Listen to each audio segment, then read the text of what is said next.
ప్రతి ఒక్క మగవాడికి మొగుడుతో ఉన్న ఆమె ఇచ్చ తీర్చుకోలేక సస్తారు.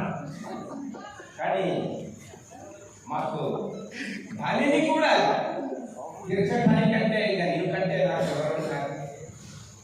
కడుపుకు అన్నం పెట్టడానికి ఎవరున్నారు? ఏదైనా బాధలు కలిగితే ఒళ్ళు బాగలేకపోతే తల్లి చూసుకునేది, తల్లి ఉంటే ఎంతో ప్రేమతో చూసుకునేది. కానీ ఇప్పుడు తల్లి లేదు కదా. తల్లి తర్వాత దారం భార్య, ఇంటికి దీపం ఇల్లు. నీవు దీపంగా వచ్చినావు, నాకు కావలసిన అన్నీ చేసినావు. నీవు నాకు ఒక దాసిగా, నీవు నాకు ఒక మంత్రిగా, నీవు నాకు ఒక ఫైనాన్స్ మినిస్టర్గా అన్ని రోల్స్ నీవు తీసుకున్నావే. రాత్రి పగలు కూడా ఈ కుటుంబం గురించే నీకు ఆలోచనలు ఉండేది. ఈవెన్ మా ఇంట్లో కూడా ఏమైనా ఫంక్షన్స్ అయినప్పుడు, బర్త్డే ఫంక్షన్, మ్యారేజ్ ఫంక్షన్, నువ్వు కూడా వచ్చి అందరితో కలిసి రాత్రి పగల పనిచేశావు. మగవాడు ఏం చేస్తున్నారు? అడపై మందు తాగి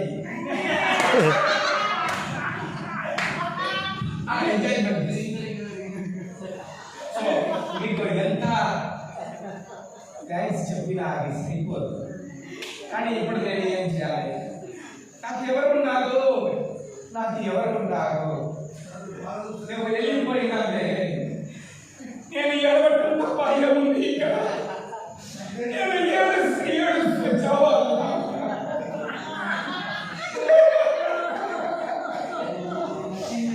కానీ నువ్వు నాకు నేర్పించిన మనము శరీరం కాదు, మనం ఆత్మలు అని నువ్వు నేర్పించినావు తల్లి. నువ్వు నేర్పించినావు నాన్న దేవి. అందువలన ఇవాళ నేను బాధపడను. ఎందుకంటే ఆత్మకు ఎప్పుడు కూడా జననం లేదు, మరణం లేదు. శరీరానికి ఉంది, అది కర్మ సిద్ధాంతం వలన అవుతుందని నువ్వు ఎన్నోసార్లు నాకు చెప్పినావు. ఎన్నో గుళ్ళకి తీసుకెళ్ళినావు, ఎంతో మంది గురువుల దగ్గరికి తీసుకెళ్ళినావు.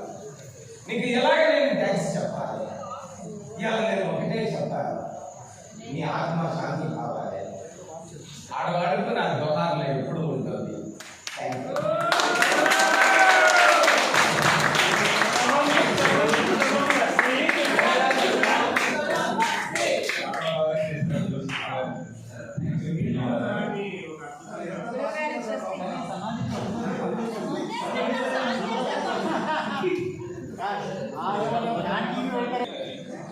టైం అవ్వకుండా కూడా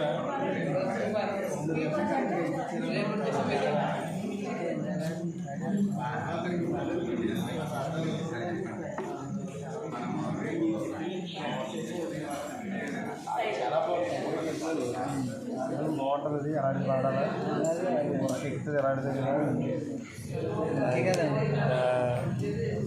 తీసుకోవాలి. చెప్పు. వీడియో ఇంటి దగ్గర చూపించు.